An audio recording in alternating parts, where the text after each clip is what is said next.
bilang kalau Kristen atau Oten, orang yang masih tidak mengenal Tuhan, yang niat mau mencari kebenaran, itu kan seharusnya meninggalkan dulu Alkitab, meninggalkan dulu Al-Quran. Tidak ada kebencian, tidak ada hujatan dengan logika. Kayak gitu nah kalau aku dulu kan. Logika aja dipakai. Kalau udah bisa berlogika, ya kebenaran itu akan muncul dengan sendirinya, kebuka itu nanti hatinya. Kalau kata aku kayak gitu. Betul itu. Makanya kayak bapak kakak itu dulu jujur tuh tidak suka sama Islam. Bahkan kalau kami sekolah itu, kalau ada kawan-kawan muslim yang datang ke rumah itu disuruhnya pulang. Dulu kan kalau kami masih zamannya TVRI tuh. TVRI. Kalau ada azan-azan di TVRI jam 6 maghrib itu disuruh matikan tuh. Itulah saking gak sukanya bapak. Bahkan dulu kalau kakak waktu menikah itu sampai dibilang aduh Bang Adi kalau naik kenapa lah selalu doubling ini Bang Adi ini. Aduh Bang Adi kalau naik kenapa lah selalu doubling ini. Aduh ya Allah ya Rabbi. Dibilang udah nikahkan anak saya saja nih dengan seperangkat alat tai tuh dulu tuh. Itu Ya. bapak itu. Iya benar demi Allah loh Dek. Waktu wali hakim itu minta izin kan minta izin tuh. Pak saya nikahkan ya putri bapak karena bapak masih Kristen. Ya nikahkan aja tuh anak saya tuh dengan seperangkat alat tai itu di KUA tuh loh. Lagi rame tuh. Nah setelah menikah dia bilang apa? Udah pergilah kau bukan anakku lagi kau. Mau nungging kau cium lantai kau tumbukkan kepala kau terserah kau lah di situ kau. Kau sudah berkhianat kepada Tuhan Yesus katanya kayak gitu loh. Sama pun dulu tuh. Sama pun aku. Tapi biar tahu kau Dek. Biar tahu kau Dek. 3 tahun kemudian dialah yang pertama datang ke rumah kakak yang minta untuk disyahadatkan. Allahu Akbar. Itu bukan karena Al-Quran, tidak mungkin karena Al-Quran karena dia membenci. Bukan juga karena Bible, tapi karena sebuah mimpi. Nah, kalau kita dengar kesaksian murtadin, tahu dia pasti bilang gini, saya mimpi ketemu Yesus berupa cahaya, betul kan? Betul kali. Iblis lah itu berarti. Mana ada kayak gitu. Ini mimpinya seperti itu, Dek. Jadi gini, Dek. Bapak dulu kan buka klinik tuh di sebelah. Dia kan bagian kesehatan tuh. Nah, dia 1 minggu itu tidur di klinik. Karena adik kakak dulu itu ada yang gadis itu mau menikah sama orang Batak Kristen. Jadi kalau kami orang Batak itu sebelum nikah kan dari pihak laki-laki ngantar namanya sinamot. Jadi udah mau jadi nih. Jadi bapak saya nih jam 12 malam berdoa nih. Dia bilang gini, dia peragakan tuh. Tuhan Yesus, janganlah anak saya yang semua ini menjadi anak saya yang satu ini yang meninggalkanmu Tuhan Yesus. Katanya, amin. Dia selesai. Di tempat kakak itu deh, komplek rumah kakak itu tidak ada masjid. Yang ada di situ cuma musola kecil, itu pun di belakang klinik itu. Agak sekitar 50 meter lah. Klinik itu musola. Yang ada di situ tahu kau 5 lebih gereja bangunan. Mulai dari GKPA, HKBP, GKPI, GBI, terus GPI. Iya, ada 5 atau 6 itu gereja. Di situ semua gereja. Nah, rumah kakak pas kebetulan di depannya GBI Mawar Saron. Disitulah kakak gereja. Kalau orang tua di GPDI. Nah, jadi setelah dia berdoa begitu, dia mimpi. Dia cerita ini. Mimpi apa itu? Dia mimpi, dia jam 5, dia bilang begini. Saya kan tanya nih, karena dia datang ke rumah, dia minta disyahadatkan. Saya otomatis tanya, kenapa mau bersyahadat Pak? Gitu ya kan? Dia cerita. Katanya, dia melihat ada cahaya terang kali di belakang. Memegang pundaknya. Saya bilang, jangan-jangan itu Tuhan Yesus Pak. Tidak Nak, katanya. Karena kan selalu begitu kesaksian kan? Iya betul Yesus, betul karena pasti dia kayak pada gitu. karena dia pada waktu itu lagi berdoa. Jam 12 malamnya dia berdoa, jam 5 subuhnya dia bermimpi.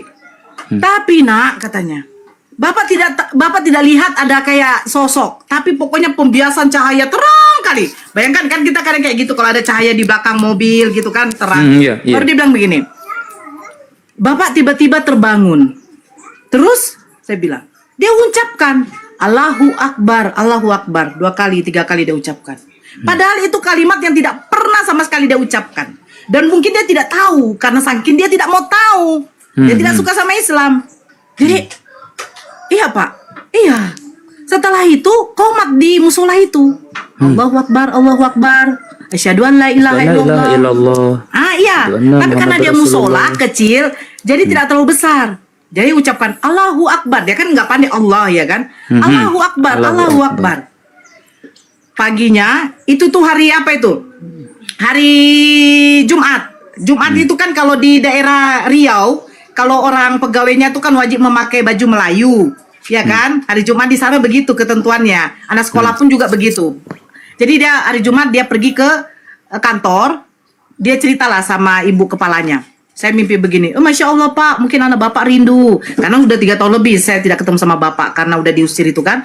Akhirnya dia datang ke rumah, nah di situ baru dia bilang, nah, ya Pak, apalah. Karena bayangkan aku bertahun-tahun tidak ketemu, apalagi Bapak yang sekeras itu. Bapakku tuh keras sekali loh tuh Jai, ngeri kali itu kalau sama kami. Karena kami nggak ada anak laki-laki, anak laki-laki. Jadi ketegasan dia tuh semua itu dia apakan ke kami begitu. Kalau masuk, tolong langsung di-mute dulu karena kami lagi ngomong. Ya, kamu kan bertamu di rumah orang. Nah, barulah dia ngomong situ. Nah, saya mau syahadat. Saya tanya kenapa? Karena ini. Saya sempat berpikir begini kan. Kalau orang memang yang sudah diberikan oleh Allah. Begini ya, semua manusia ini diberikan Allah tuh hidayah sebenarnya. Allah tuh memberikan hidayah. Nah, sekarang tergantung kita. Mau membuka mata hati kita atau tidak. Betul. Karena kan orang kafir itu kan orang yang menutup dirinya. Bukan berarti Allah itu tidak memberi hidayah. Enggak, jangan salah. Semua makhluk ciptaan Allah, manusia itu diberikan oleh Allah tuh hidayah.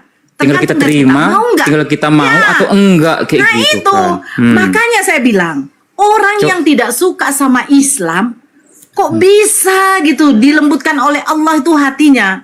Contoh satu yang ada salah satu yang mualaf yang kalau di podcastnya si siapa namanya tuh? Siapa kalau ingat itu? Yang botak-botak itu masih muda, dia Cina. Siapa itu? Dia mencari kesalahan Rasulullah sampai menghujat Rasulullah, akhirnya dia mualaf. Aduh, coba tapping siapa itu? Aduh, kemarin masuk Cingkuantai namanya, Cingkuantai. Ustadz Felix itu tak? Ustadz Felix itu. Bukan Ustadz Felix, satu lagi yang botak-botak itu. Bina Jinggo. Bukan Ustadz Felix, satu lagi. Aduh, daging kali itu Bang Adi suaramu. Aduh Bang Adi kenapa sih dia punya HP kayak begitu? Banting aja dulu Bang Adi. Baru kita buka donasi untuk beli HP ya. Bunda Nora loh, jangan kayak gitu. Enggak, itu biasa. Nah, itu makanya saya bilang Wendy ya. gitu. Kalau bukan Wendy, bukan. Ko Wendy mungkin. Enggak tahu. Ko Steven, bukan Steven. Andri. Wendy mungkin. Ya dia masih muda, dia orangnya ganteng, tapi botak sekarang. Pernah di podcastnya Deddy Kobuzer tuh. Jadi orang yang memang betul-betul mualaf itu betul-betul orang yang dipilih. Maksudnya begini, semua diberikan Allah tuh hidayah. Tapi ketika dia membukanya ini spesial, gitu loh. Paham ya? Kayak martabak ada martabak spesial kan? Martabak spesial ini kan berarti semuanya dimasukkan ke situ ya kan? Topping-toppingnya. Nah, Allah memberikan hidayah kepada semua makhluknya. Ketika orang itu mau menerima kebenaran dan menyambut hidayah itu spesial tuh bagi Allah. Betul sekali Bunda. Ini ada yang spesial nih. Makanya kenapa orang mualaf itu diutamakan apanya? Heston di-mute dulu. Tengok, orang yang mualaf itu segala dosanya yang dahulu dihapuskan oleh Allah. Dia seperti bayi yang baru lahir. Seperti ibarat kertas yang masih kosong, putih bersih. Tinggal dicatat lagi dengan yang baru. Makanya saya kalau dengar ada orang yang mualaf, apalagi kalau dia tua, bapak saya ketika sudah mualaf, dia setelah dia belajar sama ustadz, ceramah-ceramah, itu beliau tahu apa yang dimintanya. Terus saya kadang sampai nangis kalau dengarnya. Maunya ketika saya mengucapkan kalimat syahadat ya nak ya, maunya saya tuh langsung dimatikan oleh Allah katanya. Saya bilang, iya, karena dia gini, dia tahu kalau orang mualaf itu sudah dibersihkan oleh Allah kan. Jadi udah diampuni gitu. Jadi ketika dia mualaf, dia minta janganlah lagi hidup gitu loh. Karena nanti dia tahu ketika nanti dia mulai babak baru, mungkin Berbuat dosa Allah lagi, akan memberi kan? Allah Ujian akan menguji lagi. dan dia tidak Ujian mampu. lagi. Tapi tidak. Makanya saya bilang, kami itu meminta, ya Allah setidaknya matikan kami ini dalam keadaan Islam. Tapi bapak saya meninggal, alhamdulillah dalam keadaan Islam. Kakak saya meninggal, alhamdulillah dalam keadaan Islam. Cuman itu saja yang membuat saya itu berpikir, kok tidak terfikir ke sana. Orang yang membenci Islam, masuk Islam, mengucapkan kalimat syahadat, beberapa lama kemudian berapa bulan dia belajar, bagaimana istimewanya orang yang mualaf ini. Dia dosanya tuh ibaratnya tidak ada lagi, diampuni oleh Allah. Dia mendapatkan kertas yang baru. Dia minta untuk jangan lagi dipanjangkan umurnya. Karena dia takut umurnya itu tidak akan dapat membawa manfaat lagi di dunia. Lebih bagus dimatikan cepat. Tapi ya itulah. Bapak saya masuk umur 48 tahun sebelum beliau pensiun. Sebelum beliau pensiun ya, 48 tahun, meninggal umur 65-an. Itu jarang waktu tuh berapa puluh tahun itu? 48 ke 65. 48 ke 65 itu berapa? Hampir 20 ya? Enggak. 17 Bunda itu. 17, 20. Waalaikumsalam. Jai. Waalaikumsalam. 48 48 ke 65 berapa? 17 Bunda. 17. 17. Nah, bayangkan Kalau- 17 tahun. 17 tahun dia hanya menikmati masa hidupnya selama dia menjadi seorang muslim. Masya Allah, saya bilang. Kalau aku ya Bunda, semenjak aku jadi muslim bersahadat, setelah aku bacakan dari biblos itu sendiri kan, aku tuh jadi tambah ganteng kurasa, jadi tambah bersih kurasa. Kau dulu jemaat taat kah Bunda ke gereja? Saya ikut penginjilan, Dek. Waktu aku tanya, waktu kau beribadah hari Minggu kau gereja, waktu kau halangan, kau dapat datang bulan, bolehkah kau masuk gereja? Beda, boleh lah. Bahkan megang kitab suci aja boleh kok. Nah makanya, nah kalau kita kan di Islam nggak kayak gitunya. Dan aku itu ya lebih apa itu namanya, lebih deket sama Tuhanku kayak gitu. Kalau sekarang kita kan sholat 5 kali sehari, belum lagi yang sunnah, belum lagi ada banyak aturan. Jadi aku memperagakannya itu sama kayak orang tua ke anaknya. Kau nggak boleh kayak gini, kau nggak boleh kayak gini, kau nggak boleh kayak gini. Itu kan disayangkan artinya kan. Nah di Islam itu kayak gitu aku. Banyak kali larangan yang nggak ini. Artinya kita ada kontrol kan sebagai manusia. Karena sejatinya manusia itu kalau tanpa kontrol, kita mau jadi apapun itu boleh kayak gitu. Tapi kalau kita dikontrol, harus berdoa, harus sholat, lebih mendekatkan diri kepada Allah Subhanahu Wa Taala. Jadi kayak ketergantungan sama Allah aku. Kayak gitu. Coba tanya Yoga, pasti kayak gitu juga dia. Apa? Nah, betul. Jadi kayak si yoga, kalau kayak si yoga kan wajar ya. Ketika kayak yoga kan lajang. Kakak Aku juga pun masuk lajang, Islam Bunda. itu bukan Aku pun maksudnya lajang. waktu masuk Islam itu kan juga kakak tuh kan gadis, belum menikah. Jadi tantangan paling berat itu memang orang tua. Orang tua. Bagaimana menyembunyikan identitas biar tidak ketahuan sama kedua orang tua. Apalagi Aku pun kemarin sholat Jumat, aku alasan makan Bunda. Aku bilang, Mama, aku mau makan dulu ya, aku belum makan dari pagi. Padahal aku kemana coba Tapi kau aku masih sholat enak Jumat. loh, Jai. Kau masih enak kau. tapi Enak Dek, kenapa, Yoga?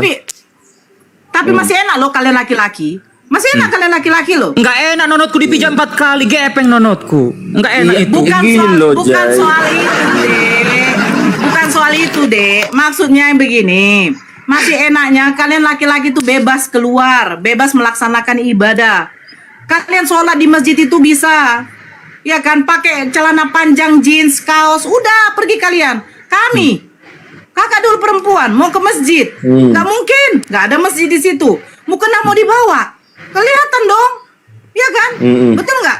Masa saya masuk masjid, saya nggak pakai jilbab sampai di masjid baru saya pakai. Kan gak enak rasanya, gak etis kan? Nah inilah maksudnya kebebasan di laki-laki ketika yang lajang mualaf dengan yang kayak kami ini yang gadis masih mualaf. Gak bebas deh. Waktu kakak ketahuan aja berjilbab di tempat kerja, itu ditarik bapak itu ke rumah, itu habis ditempeleng pakai sepatu kerjanya. Pak, ngeri kali kakak dulu deh. ditempeleng, mukena semua dibakar kecuali Al-Quran itu. Kakak nggak bisa melaksanakan sholat itu. Dikurung di kamar, tidak dibolehkan lagi kerja, tidak boleh kemana-mana. B2 dikasih, biar bagaimana biar masuk Kristen. Tapi alhamdulillahnya Allah tuh masih menjaganya apa? Ada adik kakak itu yang sudah menikah sama Kristen, dia tuh orangnya pengibah. Dia nanti beli makan dari luar, dari rumah makan, yang murah-murah dulu masih ada 8.000 itu, dia antarlah lewat dari jendela. Dia kasihlah kakak makan itu tapi 2 kali karena sanggup uangnya cuma 2 kali waktu itu, nggak bisa 3 kali. Jadi pagi kakak tahan sholat, kakak ambil itu spray mama, spray mama, baru pakai apa tuh dengan apa lindung bohong tuh ceritanya. Aku telepon mama, aku masih bisa aku borjong itu, barulah bisa melakukan sholat. Kalau tidak bisa. Ada gila-gilanya. Kalau aku dikasih babi kecap kayak gitu kan, aku kan di toko kan sekarang kan. Tiap hari pun aku dikasih babi kecap, tapi aku kasih anjingku depan rumah itu kan. Aku belilah makanan di luar kayak gitu sekarang. Biarlah. Aku nggak Kalau sampai kayak kakak gitu. taruh di plastik. Terus kakak kasihlah adik kakak yang sudah nikah itu makanlah kode. Dia bilang begini kan, memang kau Kak Nora kesengsaraanmu membawa kebahagiaan untuk aku. Kenapa? Ya kan mama kan masak daging gondit itu kan enak.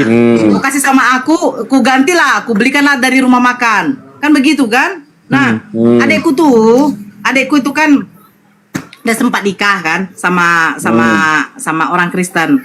Nah, dia juga alhamdulillah udah masuk Islam. Dia masuk Islam tuh karena ajaran kasih. Kasih tampar pipi kiri, berikan pipi kanan. Kemarin pagi aku dapat tampar pipi kiri 3 kali pun aku ditampar kemarin pagi. Yoga tahu. Tengoklah. Aku naik wawancara kalian. Oke, siapa yang mau? Bang Handi turun dulu bentar ya. Bentar aja. Ini Bang Handi mau naik. Bentar. Mana sih Bang Handi? Kok nggak nampak Bang Handi? Oke. Kawan-kawan sambil di follow ya akunku yang baru ya, yang kemarin ditombak aku. Udah. Ya Bang Handi, silakan Bang Handi.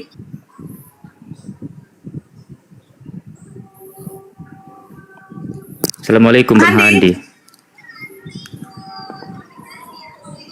Ini Bang Handi asli apa enggak sih? Jangan-jangan Asli, ada badaknya itu asli. mana? Ada juga yang palsu itu kan, ada kayak gitu. Aku tengok dulu. Asli kayaknya. Gak tahu. Bang Handi. Ya udah ceritalah kau dulu Kak nanti itu. Cerita dulu Kak Nora, cerita dulu, seru kok. Cerita dulu kok. Aku takut kalau ini bukan Bang Handi nanti di report kita loh. Ya udah kau turunkan. Apa lagi? Kan? Nah, asli, tapi kok nggak bicara? Ya, tapi itulah kakak tuh juga minta sama Jai, Yoga, janganlah berhenti meminta kepada Allah untuk diberikan hidayah kepada keluarganya. Amin, itulah yang ku minta. Amin, amin, amin, amin. Iya, Ya Allah, benar. amin, amin, amin. Kayak gini ya Dek ya, pasti pemikiran kita Kau mustahil. tanyalah kami dulu berdua ini kan, kenapa kok kayak gitu? Apa yang membuatmu? Kau wawancaralah kami, gimana keluargamu? Tapi Bang Handi gitu katanya yang mau loh. naik mewawancarai, mana Bang Handi? Nggak ada pun kita yang pelan-pelan suaranya, ngegas semua kita ini ya. Ternyata ya aku Iya, tengok. kau yang wawancara lah kami dulu, bukan cerita. Orang tahu semuanya, kau tersiksa loh. Bentar loh, Ada itu orang paling tuh. Nah, Bang Handi. Ah, tuh Bang Handi. Nah, ada nih. Cek. Nah, assalamualaikum Bang Handi. Waalaikumsalam warahmatullahi wabarakatuh. Kita beri topik aja ya. Topik kita pada kesempatan kali ini adalah di penghujung akhir tahun Masehi 2024. Bagaimana itu mualaf memulai hidup barunya setelah memeluk Islam. Tidak semudah itu, saya dengar dari tadi ya. Lika-liku laki-laki tidak laku karena sering diliku-likuin kan gitu ya. Bener gak semuanya? Betul. Nah gitu ya. Ya lika-lika kehidupan mualaf. Dari Mbak Nora tadi saya belum sempat live kan sih. Nah ini saya mau live kan sebagai bentuk jejak digital Anda semua ini di tahun 2024 penghujung memasuki 2025 Masehi tapi gitu ya. Itu nanti terdetek di YouTube. Mulai Mbak Nora dulu deh. Mbak Nora ini kan sangat spektakuler nih. Udah terkenal di seluruh dunia. Bahkan di Burundi kemarin itu dicari siapa Nora itu. Itu kira-kira. Presiden Burundi nanyain, Perdana Menteri. Iya, karena kisah hidupnya itu kan terlalu berat kali Kak Nora ini ku tengok kan. Makin terkenal dia semalam itu. Mengenaskan kisah hidupnya kan. Iya. Mengenaskan. Ini yang setelah mualaf ya Bang. Ya, sekarang Mbak Nora dulu sebelum dan sesudah. Kenapa? Dan kenapa mualaf sesudah dan gimana respon keluarga dan seterusnya begitu. Gantian dulu Mbak Nora dulu baru Mbak Yoga baru Jay. Silakan. Oke. Assalamualaikum warahmatullahi wabarakatuh. Ini jadi kesekian kali lagi ya setelah terakhir saya diwawancarai sama si Jul. Tapi nanti ujungnya saya kena tombak, mudah-mudahan nggak kena tombak. Ya, sebelum saya mengenal Islam, saya ceritakan dulu latar belakang keluarga saya ini. Bapak saya ini adalah seorang ayah yang sangat keras kepada kelima putrinya. Karena kami nggak ada cowok. Kelima putrinya tegas, agak keras. Terus seperti saya bagaimana mau mulut agak lantam, seperti itulah bapak saya. Jadi kami semua satu keluarga ini takut kepada bapak. Bahkan orang ibu saya sendiri aja juga itu kalau sering dimarahin sama bapak saya itu lebih baik dia tuh menangis daripada melawan. Itu karakter ibu saya, begitu lembut. Nah, bapak saya yang keras ini itu jujur itu memang tidak suka yang namanya Islam. Mereka selalu menyebut kalau Islam itu Taliban. Karena Taliban ini katanya selalu suka perang, teroris gitu. Itu satu. Kalau soal poligami tidak pernah diapakan diungkit dia. Kami dulu itu kalau mulai dari kami sekolah ya, kami 4 yang bersekolah nih, saudara-saudara saya itu tidak pernah satupun membawa saudara Islam itu, kawan kami yang Islam itu ke rumah. Jangankan yang Islam tidak berjilbab, jangankan yang berjilbab, yang tidak berjilbab aja, kalau dibawa dia selalu suruh pulang. Bahkan makanya saya cerita, bahkan kalau ada azan-azan di TV dulu, TVRI ya, karena saya masuk Islamnya kan tahun 2003, masih jadul. Itu selalu disuruh matikan itu, suara setan itu, matikan itu. Nah, begitu. Jadi karena ketidaksukaan beliau, saya bilang bukan ketidaksukaan lagi, kebencian beliau kepada Islam, itu membuat kami itu memang sedikit pun tidak mengenal itu Islam itu, yang kami tahu ya, maaf, itu Muhammad, yaitu Islam. Nabi Muhammad itu Islam gitu. Al-Quran isinya kayak Al-Fatihah, mengucapkan kata Bismillah, itu cuma tahu Al-Fatihah itu bagaimana. Kalau sekarang orang udah tahu gitu ya kan, membilangkan Alhamdulillah, orang udah tahu. Kami itu, demi Allah, saya tidak tahu itu. Karena memang tidak pernah ada ucapan-ucapan kayak begitu di dalam rumah. Nah, jadi kemustahilan bagi kami itu untuk masuk Islam. Saya juga jujur, demi Allah, saya tidak menyangka. Saya itu akhirnya berpindah keyakinan dari yang keluarga notabene-nya tidak suka sama Islam. Kan begitu. Saya mengenal Islam itu karena perbincangan saya sama pendeta. Betul yang dikatakan Jai. Bukan berarti kami mengenal Islam itu atau dapat hidayah itu karena membaca Al-Quran. Tidak. Al-Quran tidak pernah tersentuh.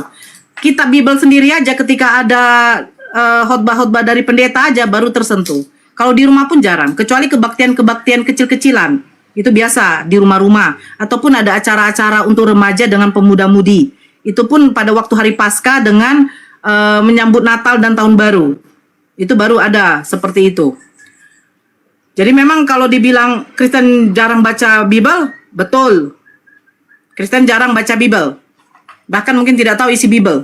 Alhamdulillah dengan diskusi seperti ini, saya sendiri pribadi dengan orang tua saya baru tahu ada yang namanya ayat-ayat Yehezkiel, Kidung Agung, Amsal, itu baru tahu.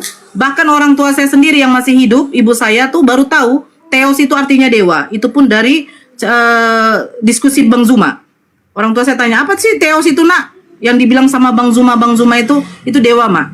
Dewa di mana? Di Perjanjian Baru, Mak. Loh, kok bisa ada? Ya itulah, Mak, itu bahasa Yunani.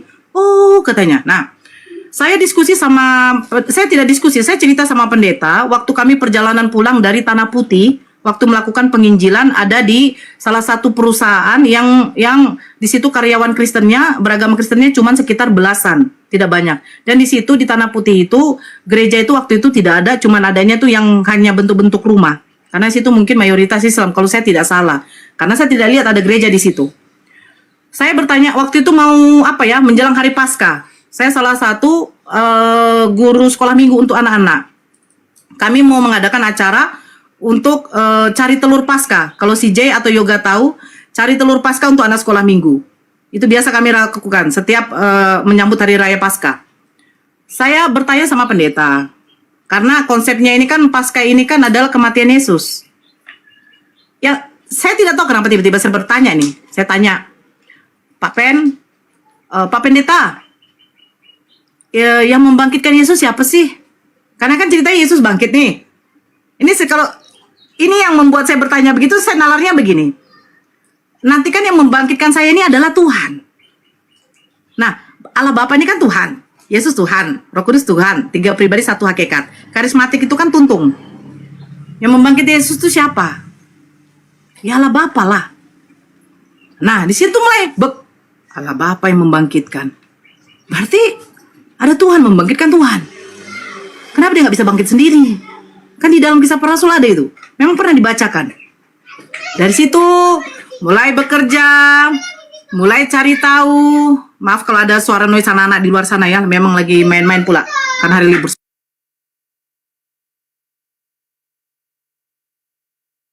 Anak saya pergi lari. Di situ mulai bekerja, saya mencari tahu. Saya bukan mencari tahu tentang Islam, karena bagi saya itu tidak penting dulu. Saya mencari tahu begini. Kenapa Yesus saya, Tuhan, dibangkitkan oleh Tuhan?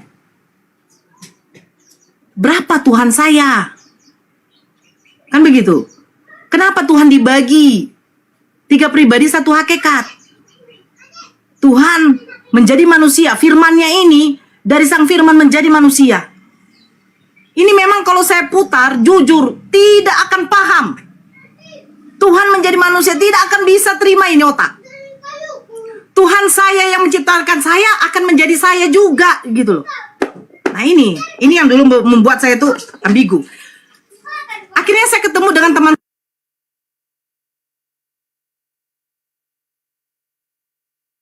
Yakin dulu anak saya itu. Akhirnya saya ketemu sama teman saya yang Islam, yang sebenarnya saya jarang berkomunikasi sama dia karena memang bapak saya itu karena udah terbiasa, kami jarang berkomunikasi sama kawan-kawan yang beragama Islam. Saya ketemu sama dia di tempat kerja. Saya tanya memang saya beranikan nanya, ada nggak sih cerita Yesus di dalam kitab kalian? Tanya. Dia jawab, ada. Tapi kalian kan Tuhan. Kalau kami Nabi Isa, katanya. Oh, kenapa beda? Loh, itu kan menurut bahasa. Kalau bahasa Arabnya itu Nabi Isa. Kalian pakai bahasa apa? Blek, di situ satu poin yang membuat saya itu seperti kayak dihantam, pam. Bahasa kalian apa? Saya pikir, jujur dulu ya, demi Allah saya tidak tahu bahasa yang ada di terjemahan dari kitab suci ini adalah bahasa Yunani, saya nggak tahu. Karena yang saya punya itu bahasa Indonesia, di sebelahnya bahasa Inggris. Ini tidak pernah dibuat bahasa Yunani di sini. Kalau di bahasa kami Nabi Isa, bahasa kitab suci Alkitab kamu apa? Oi, saya di situ menjadi PR sama saya. Tapi PR itu tidak pernah saya tanyakan kepada pendeta. Karena apa? Saya tidak mau ribet. Ini sebenarnya kita tidak mau ribet. Ya udah, apa yang tercatat di sini ya udah selesai gitu loh. Tapi itu membuat saya itu meronta-ronta terus perasaan saya. Tidak enak lagi yang mau ke gereja hari Minggu. Kegiatan-kegiatan gereja pun sudah aku agak kurangin. Fokus pergi ke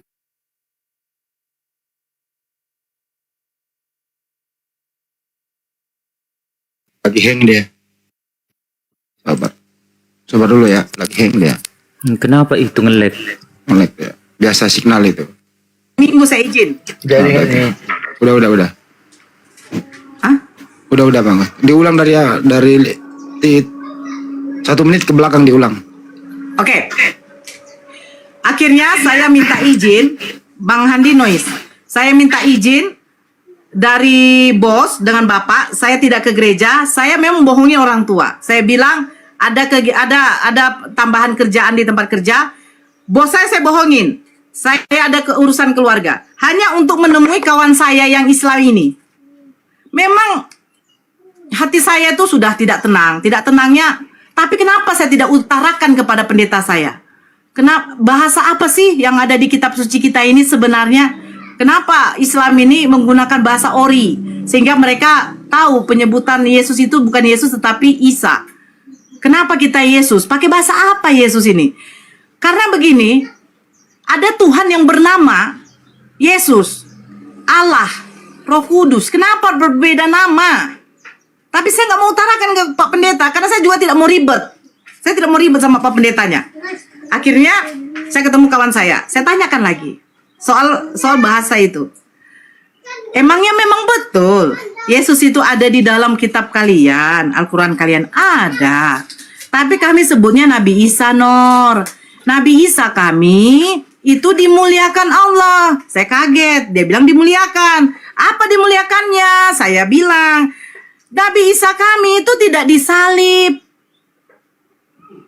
Bukannya Tuhan kamu disalib? Iya. Kok saya punya Tuhan disalib? Satu poin lagi. Sudah. Ini sudah tidak iya lagi. Maksudnya, Nabi Isa kami kan gak disalib. Diangkat oleh Allah ke langit. Katanya. Untuk apa disalib?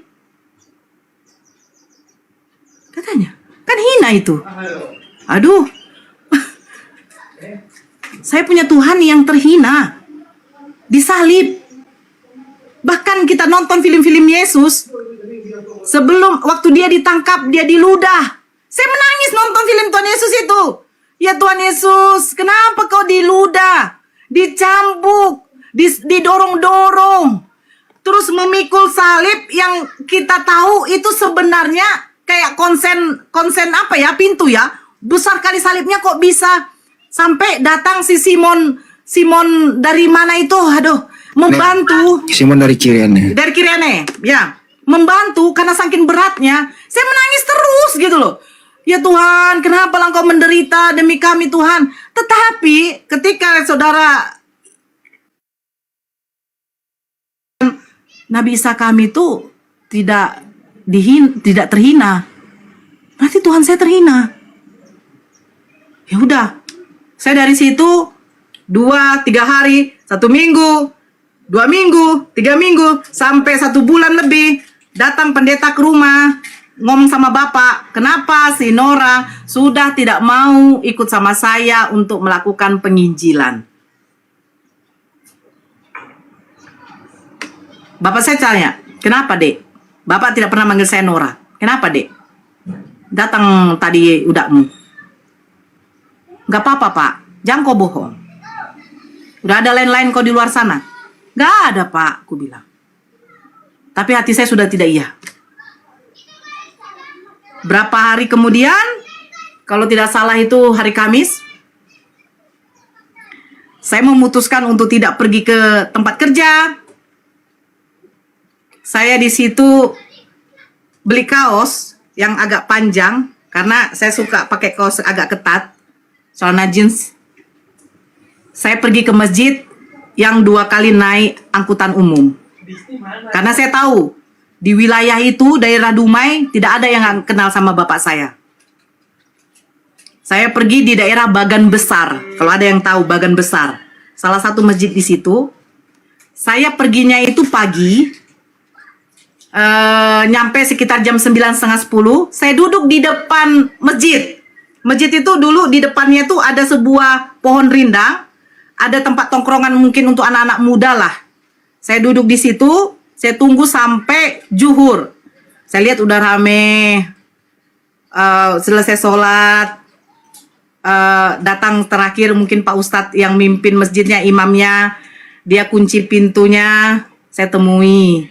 Ya saya tanya, Pak, iya dek, bisa nggak di sini untuk memasukkan orang Islam? Siapa yang mau mualaf? Dia sebut mualaf. Saya pak, Masya Allah.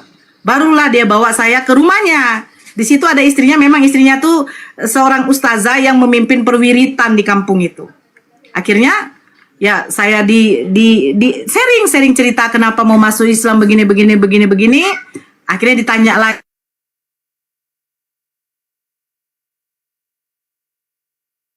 kenal orang-orang, maksudnya saudara-saudara muslim tuh nggak tahu saya. Berarti memang dari hati, iya. Akhirnya saya dibelikan baju seperti gamis. Saya kira itu bukan gamis, saya bilang itu kayak daster. Karena saya nggak tahu gamis. Dibelikan mukena, pokoknya seperangkat alat sholat lah. Dibilang sama Pak Ustadznya, nanti selesai maghrib kita baru syahadat ya dek, adek di sini aja. Saya dikasih makan sama beliau, selesai maghrib, baru saya di situ mengucapkan kalimat syahadat. Baru saya pulang ke rumah. Gitu Bang Handi. Kalau awal mulanya masuk. Siapa nama Ustadz itu, Ustazah itu? Kalau bisa Pak, kalau ada di depan di dalam room ini, apa Ada yang ingin enggak? Anda ucapkan? Waktu saya terakhir udah meninggal beliau karena ada penyakit. Ustadznya memang udah tua, udah meninggal beliau. Kalau nama Dua-duanya? istrinya saya ingat. Enggak, istrinya saya ingat namanya, istrinya tuh seorang mualaf. Orang Maluku, istrinya, orang Maluku, namanya Ustazah Fadilah. Nama istrinya Dia masih hidup Ustazah ya? Fadilah. Beliau masih hidup ya? Beliau masih hidup. masih Tapi di Bukit sudah Nanas, pikun. Bang Andi, di Bukit Ya, Nanas Masya tinggal Allah. sekarang. Benar Nora? Nah, kalau beliau ada di sini, Iya, kenal. Oh, Pak Ega salah Ya, satu yang saya kenal. orang Dumai, saya ngajar di pesantren Baitur Rahman Bagan Besar. Sempat saya ngajar 3 tahun. Nah, itu. Pak Ega juga tahu dulu tempat gereja saya ya, Pak Ega ya. Ya. Di Karena- depan itu GBI Mawar Saron, anaknya namanya si siapa itu? Marga Aritonang bukan? Ya, karena gini Bang Andi, saudara dari Bunda Aritonang ini namanya Budi Ape, itu anggota saya. Boleh tanya Bunda Aritonang. Ya Allah. Silakan tanya. Benar sekali. Jadi saya kalau dibilang berbohong, silakan. Pak Ega tahu orangnya. Nah, itu. Jadi setelah itu, saya lanjut lagi Bang Handi. satu dulu, kalau ada Ustaz Padilla ada di sini di room ini atau di luar sana mungkin beliau mendengarkan. Beliau udah pikun. Ya, udah apa yang ada- ingin Anda ada ucapkan kayak- kepada apa yang ingin Anda ucapkan kepada beliau di penghujung tahun ini, silakan. Mungkin anak-anak beliau ya, mungkin yang dari luar kota sana, mungkin ada yang lihat ataupun sepupunya, anak bawaan, karena Ustadz Fadila itu setahu saya dulu dia janda, tapi Kristen. Saya mengucapkan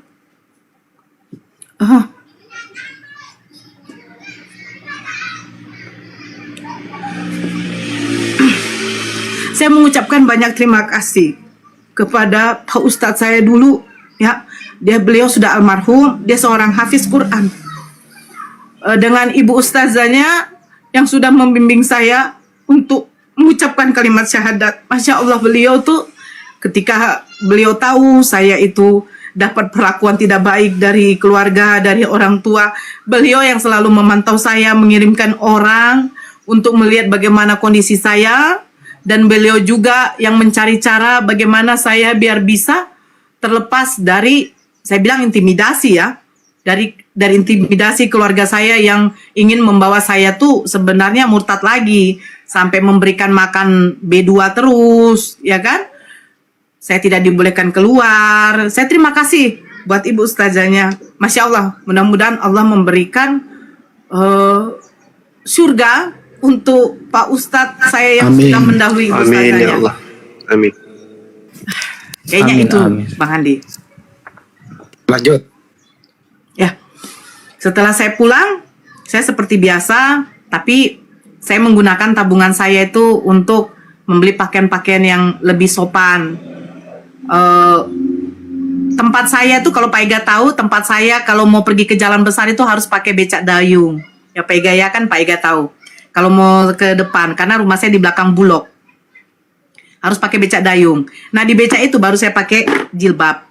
Ketahuan saya itu waktu ada tante saya, bukan tante kandung, tapi karena satu marga, itu waktu melintas di depan tempat kerja saya itu melihat saya pakai jilbab. Diteleponlah bapak saya. Ditelepon bapak saya pulang dari kantor, tahulah kalau pegawai dia punya sepatunya sepatu yang model panjang itu. Saya ingat sampai di rumah tuh tidak ada kata-kata lagi. Saya dipaksa tarik masuk, jilbab saya memang sudah ditarik, dibuka, dibawa masuk ke rumah itu, sepatunya itu diambil. Pertama kali tuh yang dia tampar saya tuh ini, Pak, memang situ waktu itu lebam. Bayangkan, mungkin saking marahnya dia, wajar. Ditampar, saya dipukul lagi badan saya. Didorong lagi. Sampai mama saya nangis. Sampai mama saya bilang begini, mau kau bunuh anakmu itu? Mau kau bunuh anakmu itu? Bapak saya jujur, sampai ambil, saya nggak usah bilang apanya ya, sampai ambil kayak celur itu yang di belakang rumah, yang biasa untuk parang lah, yang untuk cincang B2 itu. Bagus ku potong kepala kau itu ya, mengeluarkan bahasa binatang lah. Babi kau katanya. Saya diam aja nangis situ. Makanya kalau dibilang masuk Islam itu enak tuh enggak loh. Ngeri. Ya saya mendapatkan perlakuan kayak begitu.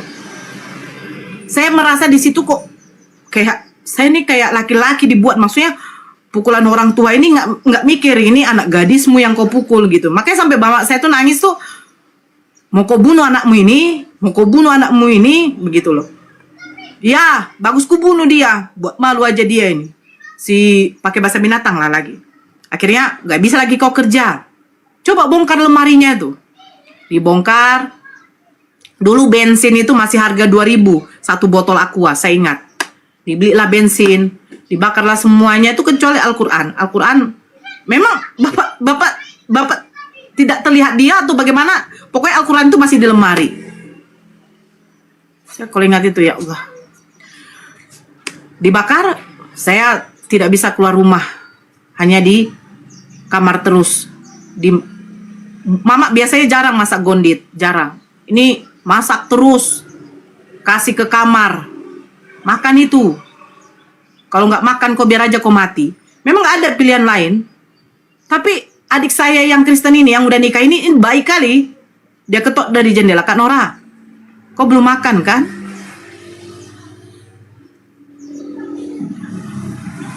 Waktu itu uang saya tuh sudah diambil semua. Biar jangan ada cara saya tuh biar tidak makan gitu. Enggak, saya bilang.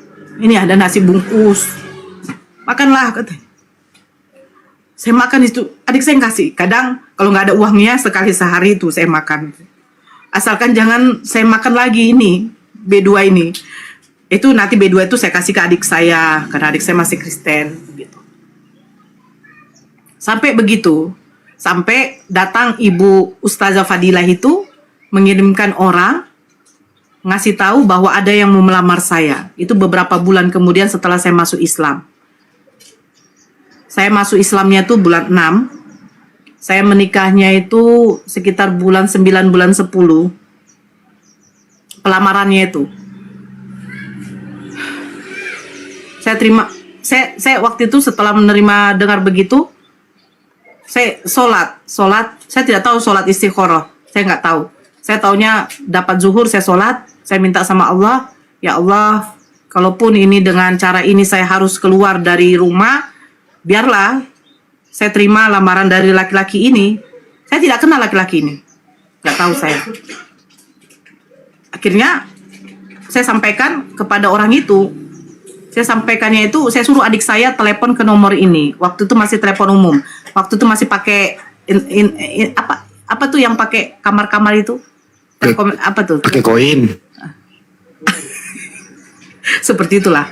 Baru saya ditelepon, adik saya sampaikan, iya Kak Nora, nanti hari apa ini mereka mau datang lamar. Suruh mama dengan bapak siap-siap. Saya bilang, Pak, ada yang mau melamar saya. Siapa? Namanya ini, agama Islam. Memang anjing kau.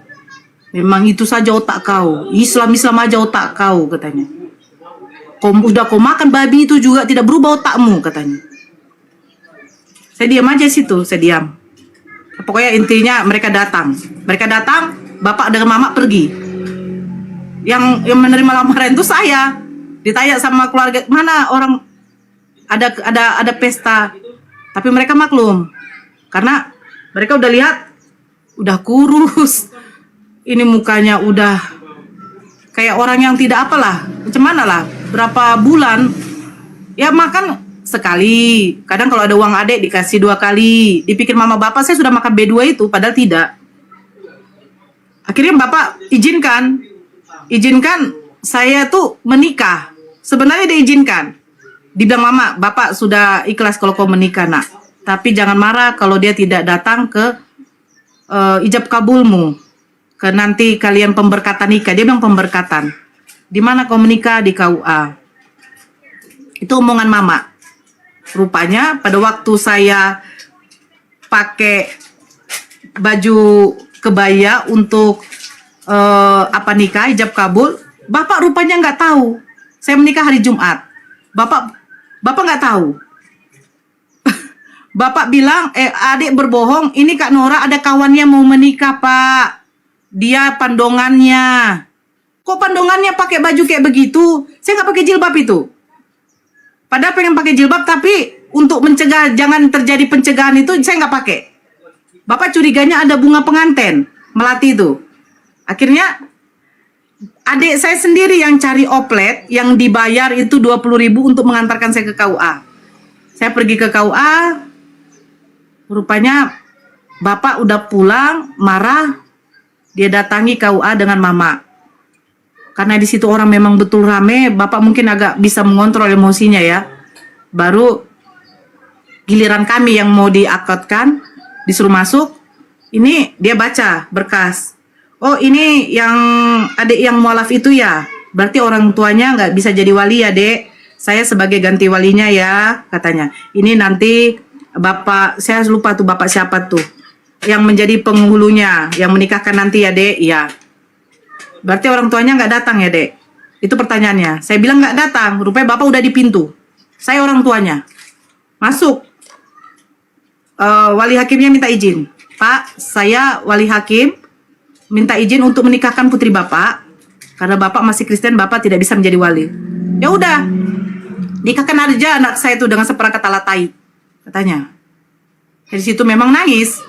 Setelah hijab kabul, Seperangkat apa diulang? seperangkat alat taib, Lanjut. katanya. Saya situ setelah hijab kabul, otomatis saya sungkeman. Itu bapak nggak mau. Mama yang nangis.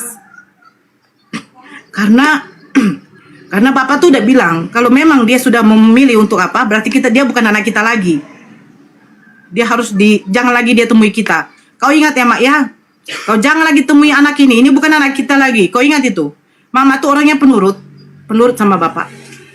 Akhirnya pas saya giliran mau sungkeman sama bapak tidak terima. Dia bilang, mulai saat ini kau bukan anak saya lagi. Jangan kau pernah injakkan kaki kotormu itu di tanah kami. Dia bilang di tanah, berarti udah mengerti. Jangankan di rumah, di halaman rumah aja dia sudah tidak izinkan. Kau terserah kau, mau nungging kau di sana, mau kau bentur-benturkan kepalamu di lantai sana, kau cium-cium lantai itu, terserah kau. Sekarang kau bukan anakku lagi. Saya nangis, saya pergi. Saya pergi sampai itulah Bang Handi, sampai berapa tahun tuh? 2003 akhir saya menikah. 2007 pertama kali bapak saya temui saya lagi di rumah. Dia datang ke rumah. Yang seperti saya bilang tadi, dia datang ke rumah. Dialah orang yang pertama kali untuk meminta disyahadatkan waktu itu. Itu saya ingat juga hari Jumat. Waktu itu pulang Jumatan laki saya. Saya waktu itu sholat zuhur ya, udah selesai sholat zuhur. Saya duduk sama suami, cerita-cerita. Waktu itu kami memang belum makan. Suami pergi ke belakang, digedor-gedornya pintu. Saya waktu itu belum buka ini, saya belum buka. Karena suami waktu itu baru pulang, saya cerita. Saya rencanakan mau siapkan makan ini. Saya pergi ke dapur, saya dengar ada suara ketukan. Dek, katanya. Daniel. Dek, katanya. Saya tidak dengar kata deknya, cuman ketokan. Dek, katanya. Yang memanggil saya itu dek itu cuman 2 orang. Satu suami saya, satu ayah saya, bapak saya. Dek, saya tuh begini. Ini suara yang tidak pernah saya dengar. Sudah berapa lama ya? Saya lari. Mana tahu itu memang mungkin pendengar saya mungkin sangat rindunya ya sama orang tua. Saya buka pintu, saya lihat, ya Allah, ternyata bapak saya gitu loh.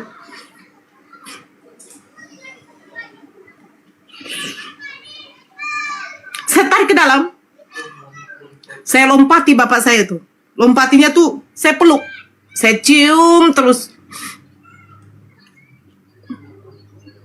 Saya nangis memang. Saya jujur saya sampai bersimpu di kakinya saking rindunya tuh. Rindu kali ya Allah saya bilang. Karena apa? Saya dengan bapak saya tuh saya paling dekat. Saya paling dekat. Kemana-mana saya sendiri yang dibawa. Kalau dengar dia saya sakit, sampai dia kalau ditugaskan keluar kota, itu ditunda keberangkatannya. Kalau dia dengar ini si Nora lagi demam, langsung dia tidak jadi berangkat. Itu saking dekatnya kami. Saya bilang, wih Pak, Bapak apa kabar? Saya bilang, sehat nak. Saya bawa duduk, Bapak belum ganti pakaian kantor. Dari kantor ya Pak, iya. Udah makan Bapak? Belum katanya. Bang, beli makanan, beli sop buntut entah apa kesukaan Bapak, beli. Ini laki pergi beli, duduk makan. Setelah makan, saya makan itu cuman berapa suap. Saya hanya memandang bapak saya, bapak saya sudah agak kurus, bapak saya itu sebenarnya gemuk. Bapak udah kurus, saya bilang. Kenapa Bapak kurus? Gak ada nak katanya. Bapak rindu ya? Iya. Saya bilang saya juga rindu. Anak saya itu sudah lahir, dipeluklah cucunya dulu ya kan. Otomatis saya akan tanya nih, Pak, kenapa Bapak kesini? Bapak ada masalah? Saya bilang, enggak nak. Bapak baik-baik aja dengan mama kan? Iya nak. Oh mungkin Bapak rindu ya sama saya? Ya rindulah. Kan kau ini kan boru hasianku katanya.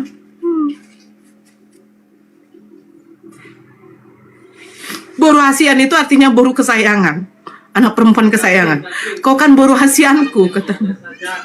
Saya peluk lagi itu. Saya tanya lagi, Bapak kesini mau ngapain? Otomatis saya tanya lagi. Dia diam, baru dia ngomong. Nak katanya, ya Pak, Bapak mau masuk Islam katanya. Masya Allah Pak, saya bilang, Bapak kenapa mau masuk Islam? Bapak ada masalah keuangan, kerjaan, tidak nak. Bapak memang mau masuk Islam katanya. Ya Allah saya bilang, apakah ini jawaban doa saya selama ini?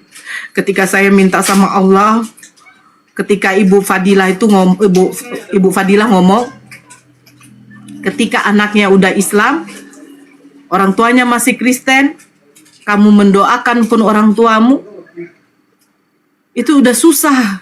Karena orang kafir itu tempatnya di neraka jahanam. Saya membayangkan neraka jahanam. Api saja disentuh kita kepanasan, apalagi neraka. Terus orang tua saya, semua keluarga saya itu akan saya lihat di neraka. Saya tidak gitu loh. Saya bilang, bagaimana caranya biar orang tua saya ini tidak masuk neraka? Nora berdoa terus, minta sama Allah agar orang tua Nora, keluarga Nora itu mendapat hidayah dari Allah katanya. Saya waktu itu berpikir sampai kapan gitu loh. Bayangkan kita 1 tahun saja, 2 tahun tidak dijawab doa, mungkin ya udahlah, mungkin Allah belum kasih apa gitu. Jadi agak dikurangi. Saya tidak, saya meminta ya Allah. Saya tidak pun kau kasih pun harta dunia. Orang tua saya saja. Orang tua saya saja, keluarga saya saja. Kalau sudah Islam, udah nggak perlu pun kaya, nggak perlu. Tidak perlu, makan aja udah cukup. Saya dapat tempat tinggal, rumah kecil pun bobrok pun saya sudah cukup. Asalkan orang tua saya saja ya Allah, saya minta kepada Allah. Datang Bapak meminta orang yang paling tidak suka dengan Islam, yang mengatakan seperangkat alat tai, kau nungging-nungging. Tapi dari mulutnya lah yang pertama, dia membilangkan, nak saya mau masuk Islam, syahadatkanlah Bapak nak katanya. Saya bilang karena apa? Karena dia bermimpi. Saya tadi sudah cerita, dia bermimpi katanya jam 5 subuh, ada yang menepuk punggungnya, ada cahaya terang. Saya sampai bilang, itu mungkin Tuhan Yesus, Pak. Tidak, nak. Karena pada waktu saya bangun, saya mengucapkan, Allahu Akbar, katanya. Kalimat yang tidak pernah mau dia ucapkan, tapi dia harus ucapkan. Itu waktu subuh. Karena setelah itu dia terbangun, ada komat di musola di belakang rumah, komat kecil. Setelah itu dia temui sama ibu kepala, dia ngomong, Pak, Bapak datang aja ke rumah Nora. Mungkin Nora udah rindu, Pak. Nora udah rindu, kiriman doa mungkin. Baru setelah itu dia udah mantapkan untuk masuk Islam. Saya kasih sama ada Pak Ustadz yang di dekat rumah kami. Cerita siapa Yesus, siapa Nabi Isa. Karena sudah jam 4 sore waktu itu, Pak Ustadznya mau pergi ke masjid. Ini Ustadz dekat rumah kami ya, bukan tempat saya mualaf, itu jauh. Saya di Dumai, Ustadz itu di Bagan Besar. Tapi ini yang dekat rumah kami, di komplek rumah kami. Jam 4 dia datang ke rumah, dia ngomong, ternyata Yesus itu ada juga di Al-Quran. Nah, saya dengan Bapak itu, barulah kami berdua yang tahu ada nama Yesus atau Nabi Isa di dalam cerita tentang Yesus itu, ternyata ada juga di dalam Al-Quran. Cuman bedanya, dia bilang juga, cuman bedanya Nabi Isa di dalam Al-Quran itu, Dek, katanya, itu tidak disalibkan. Katanya tidak terhina. Karena kalau salib itu artinya itu hina. Sementara Tuhan kita kok terhina ya, Dek, katanya. Jadi gimana, Pak? Bapak udah mantap? Iya. Bapak mau syahadat? Iya.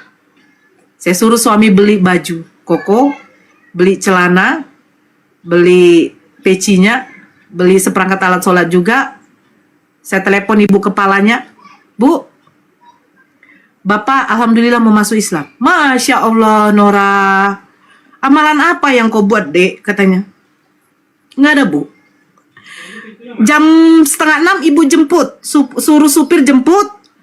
Bapak syahadatnya di masjid Pertamina ya, di komplek ya Nora, Bukit Datu, kalau ada yang tahu. Jadi di sana aja, Bu, di sana. Saya tanya sama Pak Ustadz, nggak apa-apa.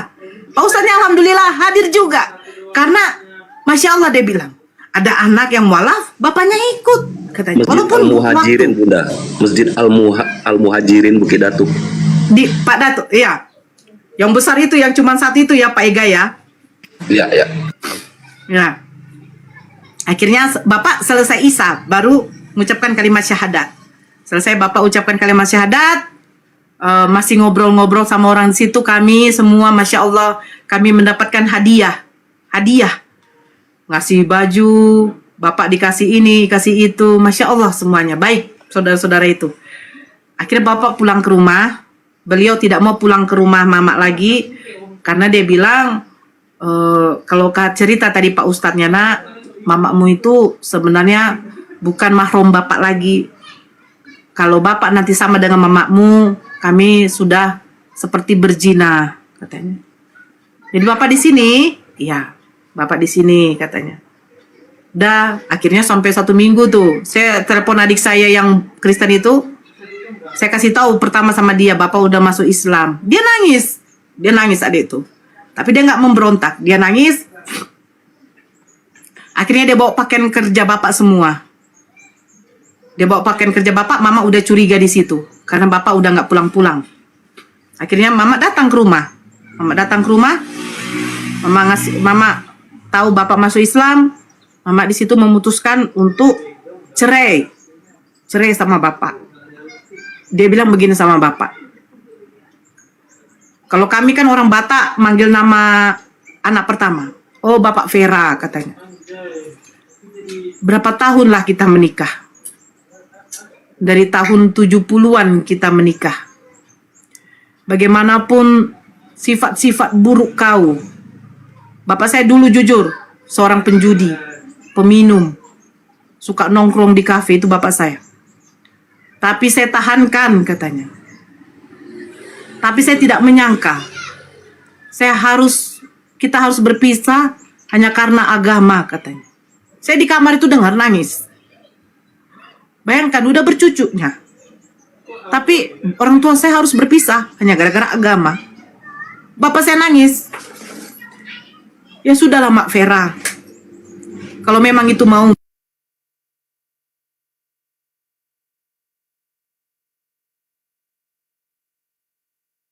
Saya kalau memang itu mau Mak Vera katanya. Saya terima. Katanya. Tapi saya sudah tidak bisa merubah keputusan saya. Saya tetap agama Islam. Ikut Borumu ini Islam katanya.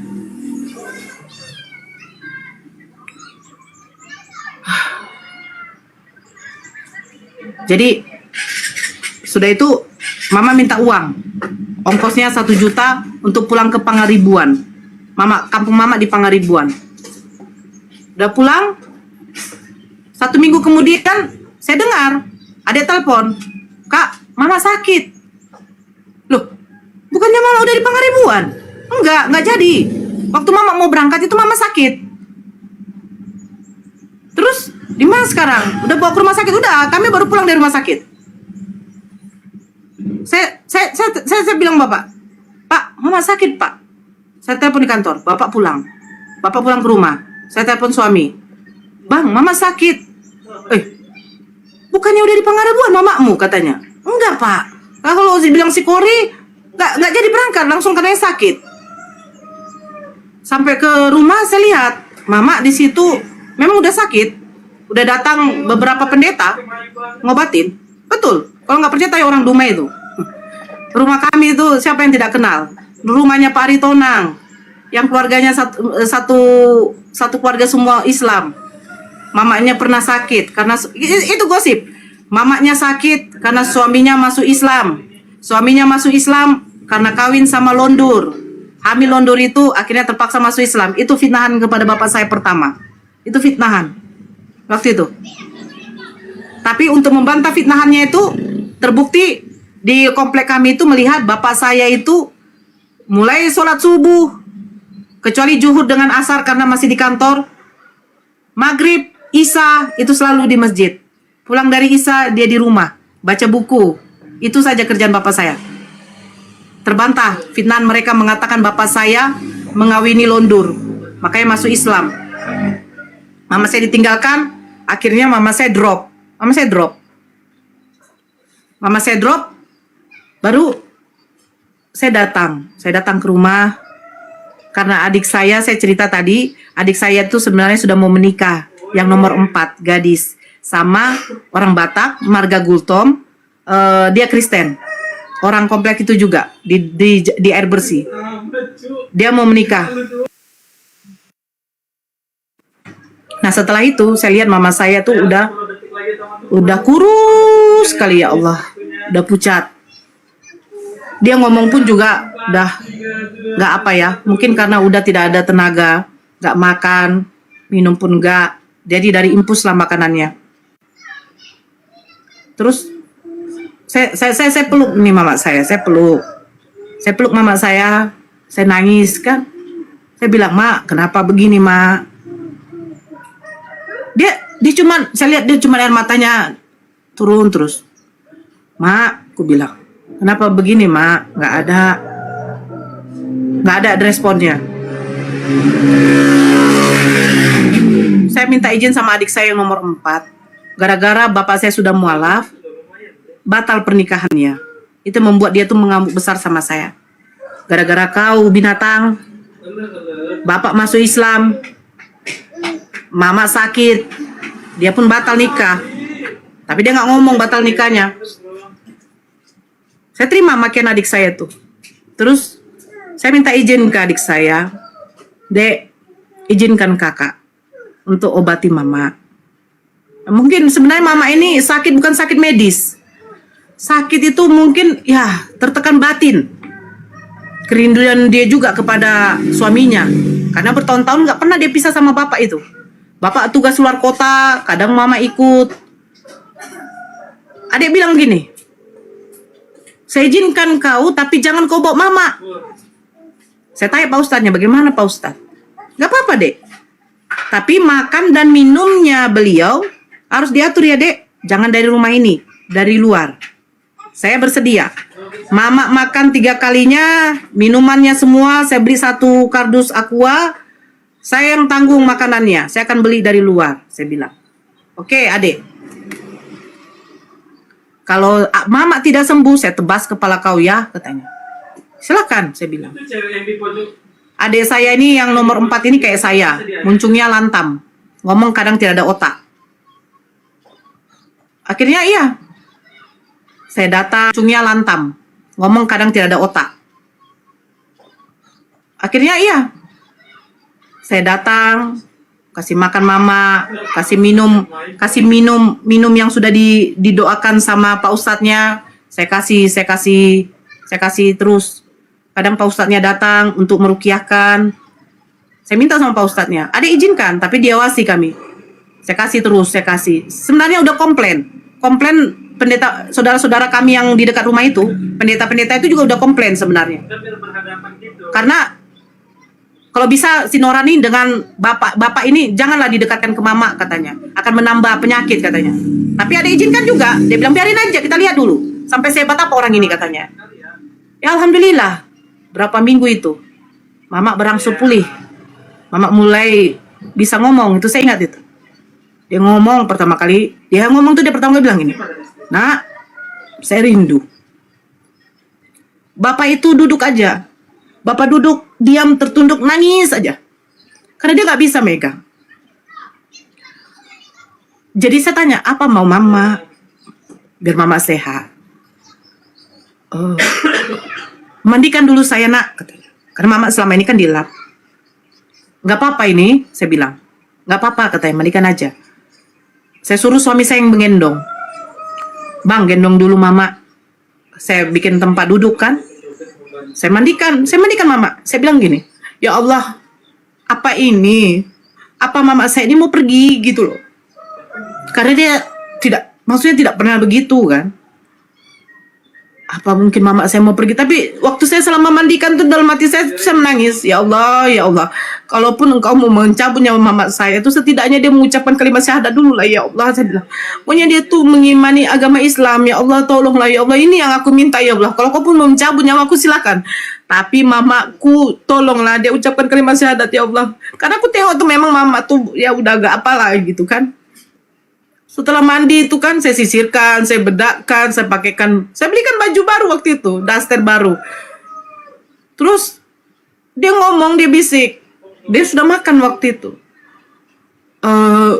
Apalagi mak, saya bilang. Saya dekatkan itu ke telinganya sambil sepeluk, apalagi mak. Dia nangis. Saya sampai berpikir begini, janganlah sampai ini kalimat terakhirnya. Saya minta ya Allah, jangan kalimat terakhirnya, saya mohon. Jangan kalimat terakhir ini ya Allah, saya minta. Rupanya Allah tuh berkehendak lain. Dia bisikan, dia bilang, nak, mama mau masuk Islam, katanya. Ya Allah, saya bilang. Dia sampai bilang, ya Allah, nikmat apa lagi yang kau berikan kepadaku ini ya Allah, saya bilang. Waktu didengar bapak pun juga, bapak itu nangis, sujud syukur dia. Sujud syukur. Saya telepon Pak Ustadznya yang ngobatin mama. Datang, Pak Ustadz, mama mau masuk Islam. Ya, nggak apa-apa deh, kita syahadatkan di sini. Kalau mama nanti udah sehat, kita syahadatkan lagi di masjid untuk keluarkan sertifikat, katanya kan. Akhirnya saya lari ke musola yang di dekat rumah bapak itu. Saya pinjam, saya gedor itu. Waktu itu Pak imamnya tuh entah lagi ngapain, saya cerita ini. Masya Allah nak, sampai dia datang itu. Bapak yang biasa imam di musola itu, dia datang tuh dengan istrinya, nangis mereka. Dipinjamkan mukena, dicarikan mukena yang baru. Saya padahal mintanya tuh di mukena yang di musola itu. Dicarikan yang bagus, yang masih bersih sama ibu yang punya, yang di musola itu, istrinya itu. Dipakaikan, baru mama mengucapkan kalimat syahadat. Di situ saya lihat adik saya yang keras ini kan, yang masih Kristen ini, saya lihat itu adik saya tuh menangis saja tuh. Terus setelah mama mengucapkan kalimat syahadat, adik saya nangis. Yang dibilang kalau nggak sembuh nanti kutebas kepalamu. Itu katanya, yang tidak jadi nikah. Apa? Dia langsung lari, dia dekati bapak, diciumnya kaki bapak. Pak, mungkin saya anakmu yang paling durhaka. Karena waktu bapak masuk Islam tuh kan, dia membabi anjingkan bapakku. Sampai dia bilang, maunya kalian dua ini kutebas habis itu. Itu ku ingat kali tuh omongan adik saya tuh. Dia cium kaki bapak, dia peluk bapak, bapak juga peluk dia. Saya minta maaf ya pak, katanya. Nggak apa-apa nak. Langsung dia bilang, Kak Nora, saya minta maaf. Dia peluk saya, dia cium kaki saya. Ya udah dek. Kak Nora, katanya, apa? Saya juga mau masuk Islam, katanya. Saya bilang, ya Allah.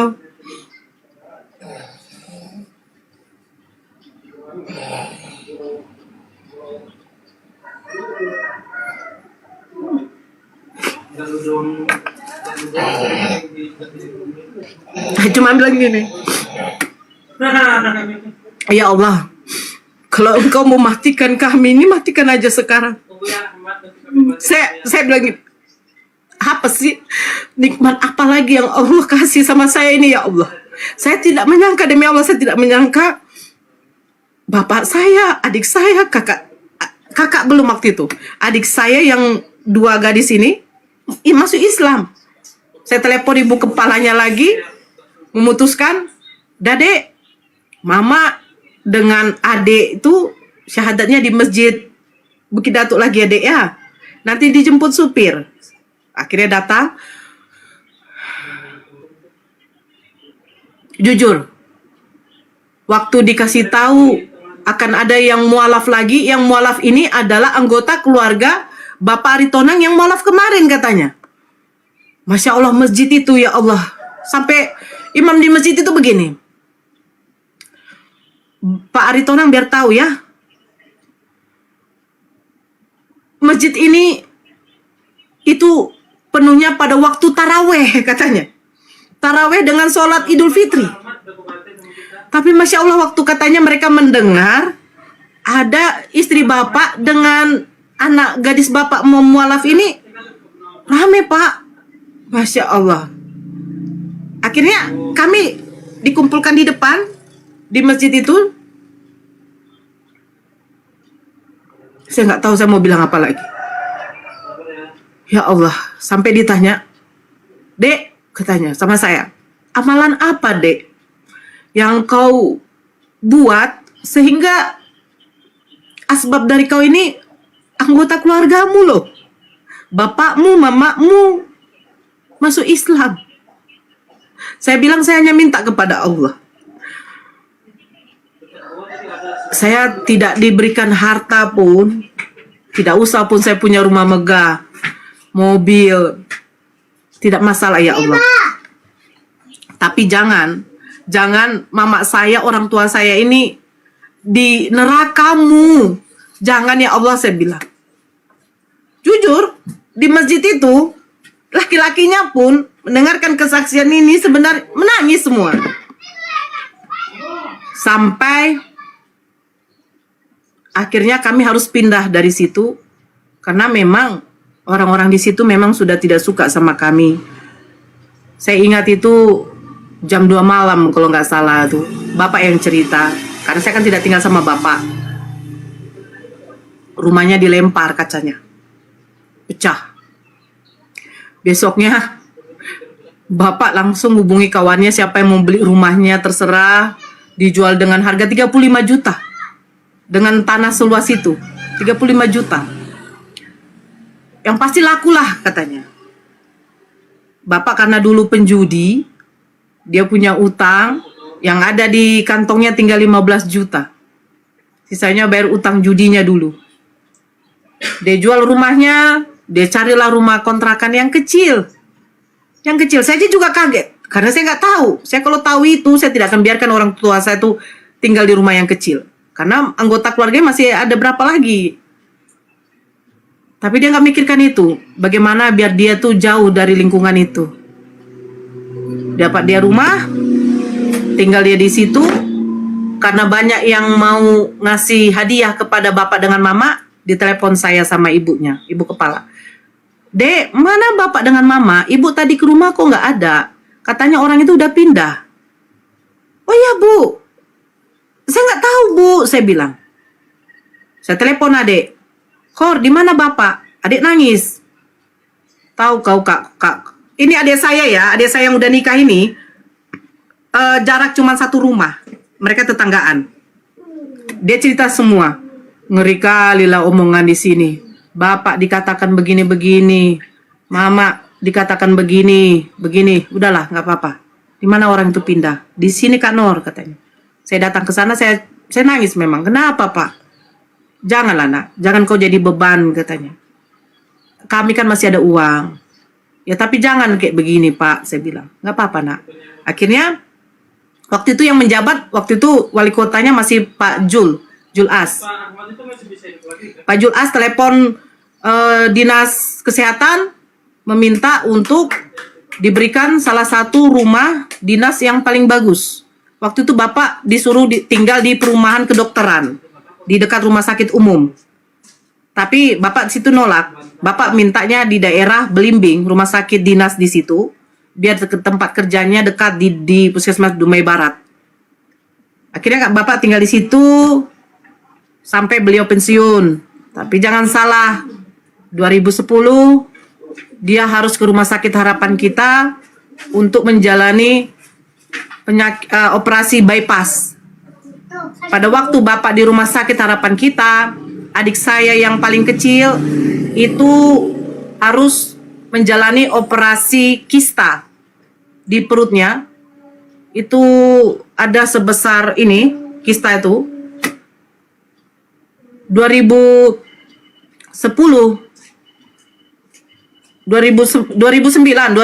Bapak menjalani operasi itu bypass. 2009 juga adik menjalani operasi kista. 2010 adik menjalani operasi yang kedua yaitu operasi tulang.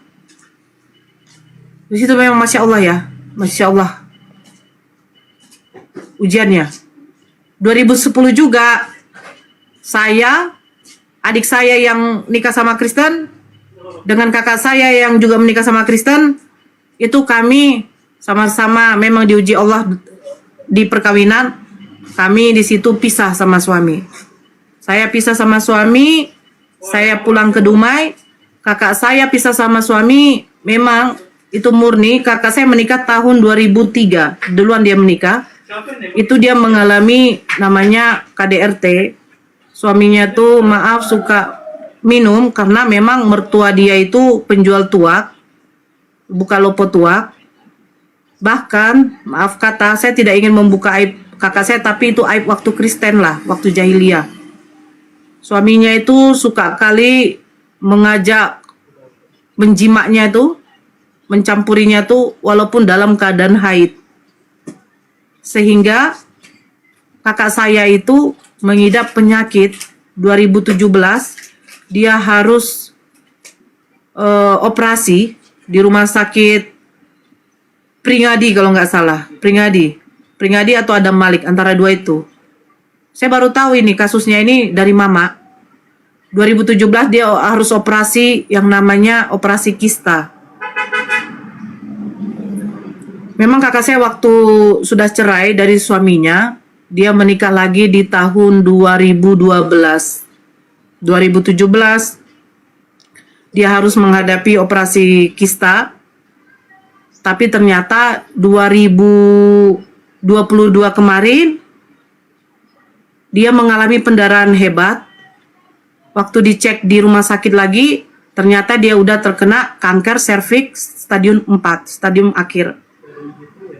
Karena tahu suaminya dia terkena kanker serviks, dia dipulangkan semua sama suaminya. Dia dipulangkan ke saya. Karena bapak waktu itu kan tinggal di Pasaman. Saya waktu itu masih dekat dengan kakak saya, walaupun beda cuma 1 jam 2 jam.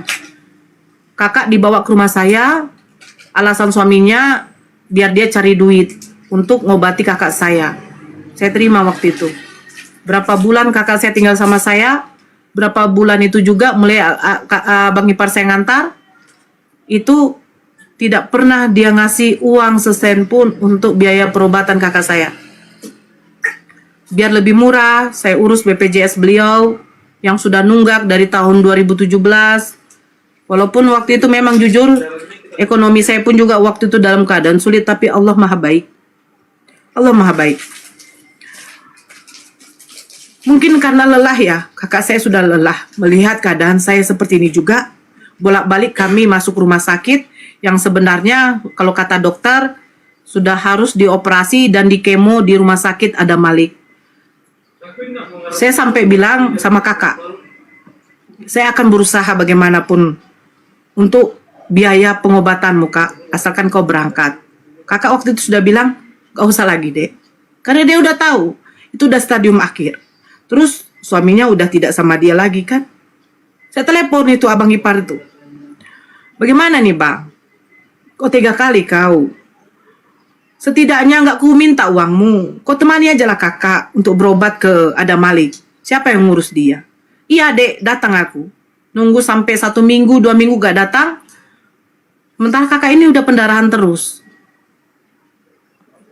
Dia udah kurus, udah pucat, udah putih. Cemana lah darah yang keluar terus ya. Saya telepon bapak di Pasaman. Gimana pak? Bapak bilang,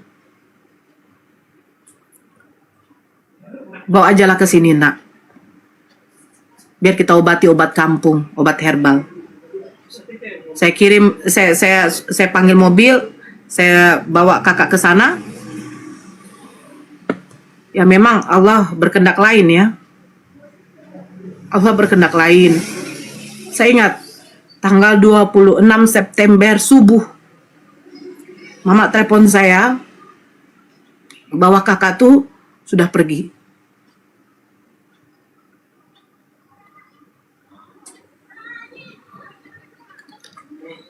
Saya datang ke sana, saya ke Pasaman.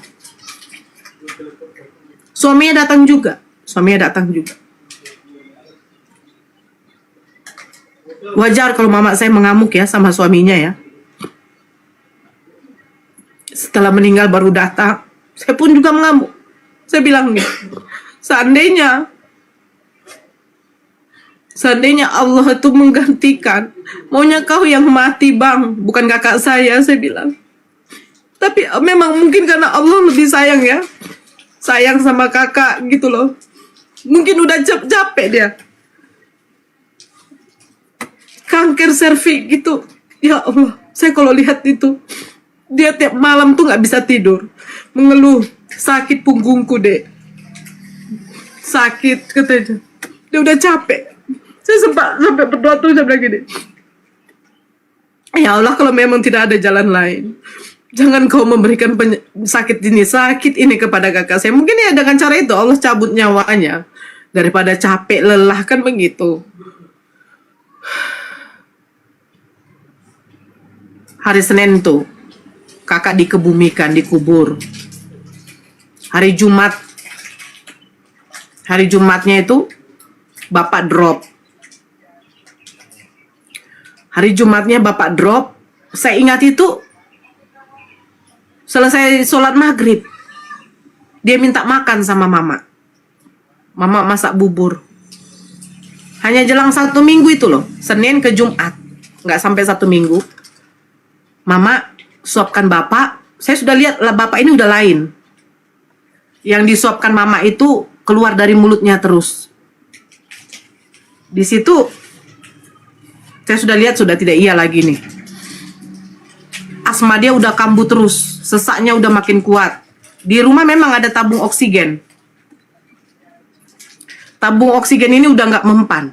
Saya bilang, ayo pak, kita ke rumah sakit. Dia geleng kepala aja. Pak, ayolah ke rumah sakit. Dia tunjuk ke bawah, dia pakai sarung. Karena waktu itu dia baru selesai sholat maghrib. Dia tunjuk ke bawah. Bapak mau pipis? Saya bilang. Iya, dia bilang. Saya ambil pispot. Jujur, saya tidak ada lagi kayak, mungkin itu orang tua saya ya, nggak ada lagi rasa malu. Saya buka sarung beliau, saya apakan maaf kata ke kelaminnya, memang tidak mau kencing dia, tidak mau buang air kecil dia. Tapi dia tunduk terus, dia tunjukkan dia kayak katanya mau kencing, tapi enggak. Akhirnya dia mulai tumbang. Saya telepon adik ipar saya tuh dekat dengan rumah bapak juga. Saya bilang, Kor, panggil lakimu. Kenapa? Bapak, aku bilang. Karena semenjak kematian kakak saya itu, bapak udah kurang sehat di situ. Mungkin karena pikirannya, karena bapak ini orangnya pendiam. Kami bawa ke rumah sakit. Itu pakai mobil orang waktu itu. Kami bawa ke rumah sakit. Ditanya, bapak ada riwayat jantung. Ternyata selama ini bapak tidak lagi mengkonsumsi obat jantungnya dengan obat pengencer darahnya. Itu yang membuat jantungnya udah tidak stabil lagi untuk memompa dan memicu sesak napasnya makin kuat. Itu katanya. Akhirnya karena udah agak parah, dibawalah bapak ke ruang ICU. Di situ yang menjaga cuman kami bertiga. Saya, adik saya yang Kori itu dengan suaminya. Karena kejadiannya itu mulai dari maghrib, otomatis kami belum makan malam. Adik ipar saya yang membeli. Daniel kecilkan suara. Adik ipar saya membeli nasi bungkus waktu itu, nasi goreng dibungkus. Kami makan di bawah. Ditelepon itu sama perawatnya. Bu, ke atas dulu bu, katanya. Kami naik ke atas. Bicara sama dokter. Dokter bilang, Bu, mana ibunya? Ini anaknya ya? Iya. Oh, ibu di rumah. Nggak bisa datang ya? Enggak. Karena memang keadaan mama itu orangnya terlalu lemah. Bapak ini sebenarnya sudah tidak ada harapan. Karena detak jantungnya ini sudah tidak normal, terus merusak paru-parunya. Sehingga memicu asmanya terlalu kuat katanya. Tapi kami mencoba berusaha ya, katanya. Adik berdoa saja semua, ya. Tapi silakan masuk. Karena dokter itu mungkin udah tahu, kami diizinkan. Sebenarnya di ICU tidak boleh.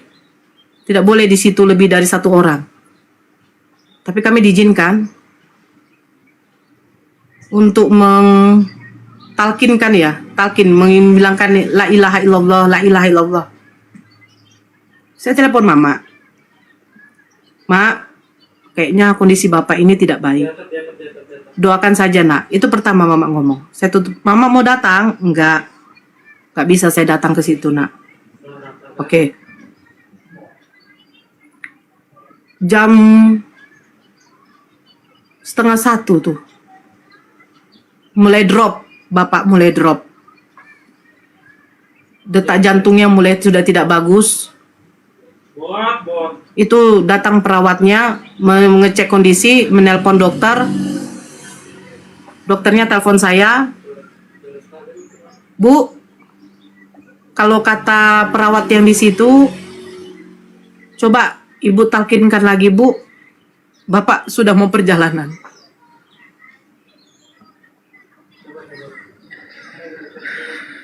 Saya telepon mama. Mak, saya bilang.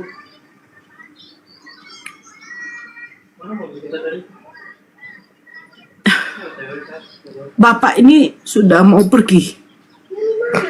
Mama bisa datang? Enggak nak.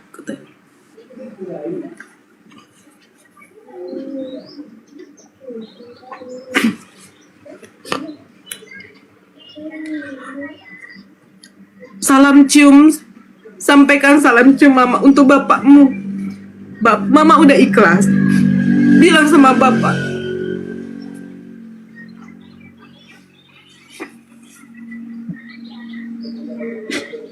Sampaikan sama bapak. Selamat jalan ya.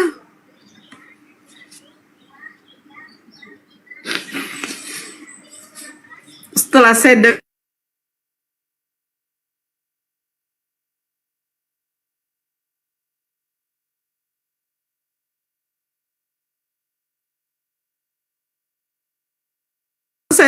saya bilang terima gak amal ibadah bapak di. Terus saya cium lagi.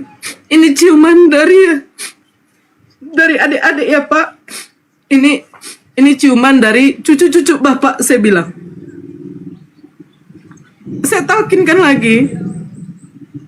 La ilaha illallah, saya bilang. La ilaha illallah. Tidak begitu lama, bapak kejang. Datang dokter dengan perawatnya, itu memompa. Jam 1:30 pas. 1:30 pas. Dokter bilang bapak udah pergi. Saya di situ jujur saya tidak mengeluarkan air mata. Saya panggil adik saya dengan adik ipar saya dengan adik saya menangis, nangis peluk. Saya jujur saya sudah tidak lagi. Saya tidak lagi.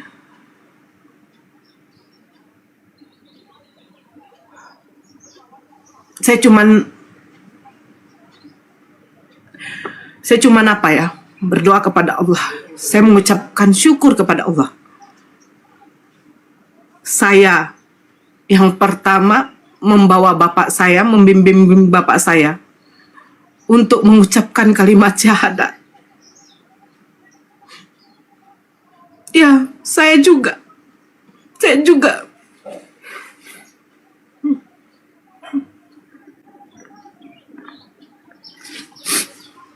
Saya juga yang memberangkatkan bapak saya, mentalkinkan bapak saya terakhir kali.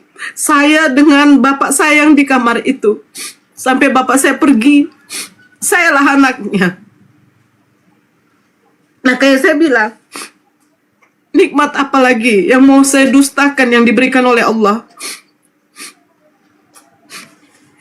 Saya bersyukur apa yang saya minta dari Allah itu dikabulkan. Satu, saya minta, ya Allah, Islamkan keluarga saya. Allah mengabulkan. Saya sempat berpikir, ya Allah, seandainya ada apa-apa dengan keluarga saya, mungkin saya tidak akan dapat mayat bapak saya bilang. Ataupun mayat ibu saya. Allah berkehendak lain. Saya juga yang memberangkatkan bapak dengan ucapan kalimat la ilaha illallah. Makanya saya bilang, nikmat apa lagi sih yang Allah tidak berikan kepada saya? Apa yang mau saya dustakan? Inilah yang saya dapat. Jadi apa yang mau saya bilang? Ya Allah, kenapa begini? Kenapa hidup saya begini? Kenapa saya tidak mikirkan? Alhamdulillah, keluarga saya sudah Islam semua. Atas omongan orang-orang yang mengatakan katanya bapak saya Islam karena berlondur, mengawini perempuan londur. Sampai sekarang mama saya tetap istri satu-satunya beliau sampai beliau meninggal pun. Jadi betul surat Ar-Rahman itu. Nikmat apa lagi yang kau dustakan? Tak ada. Inilah indahnya Islam. Makanya jangan ragu-ragu dengan kekuatan doa. Apalagi tahajud.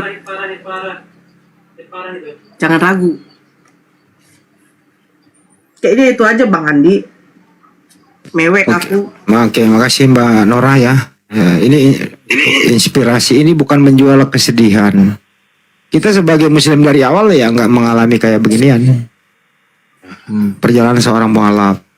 Intinya mualaf itu cerdas dan mandiri. Tapi kalau kisah bagaimana liku-liku orang yang pertama kali tidak menyukai memeluk Islam, bapaknya sendiri yang pertama kali memeluk Islam dan seterusnya gitu ya. Nah ini inspirasi buat kita semua. Tetap istiqomah gitu. Lanjut yang lain. Terima kasih. Ini Bang Andi, ini ibuku mewe loh dengar ini. Ibuku orang sudah tua ini. Nangis dia. Saya juga ikut nangis ini. Lihat ibuku nangis, saya ikutan nangis. Allah ya Rabbi. Lanjut Bang Andi. Ya. Bayangkan dari sangat benci malah mau dilenyapkan dari muka bumi, memakai alat dan seterusnya, itu tiba-tiba beberapa tahun kemudian kan minta disyahadatkan juga, nyusul ibu, adik dan satu keluarga kan gitu. Nah itu doa seorang mualaf. Itu sih teman-teman, ini inspirasi ya. Nah bagaimana dengan yoga? Yoga gimana kabarmu sekarang Dek? Ya alhamdulillah sehat aku bang. Biarlah aku on cam dulu ya. Biar Ya, ini, biar silakan. enak ceritanya. Udah nggak takut lagi aku on cam. Jangan takut. Kenapa otak? Iya. Oh, iya Kak Nora ya. Meskipun Masya Allah kisahmu gagahnya. iya, kisahmu itu sepanjang mengelilingi planet Pluto gitu kan, tapi itulah kisahmu yang udah kau lewati kan Kak ya gitu kan.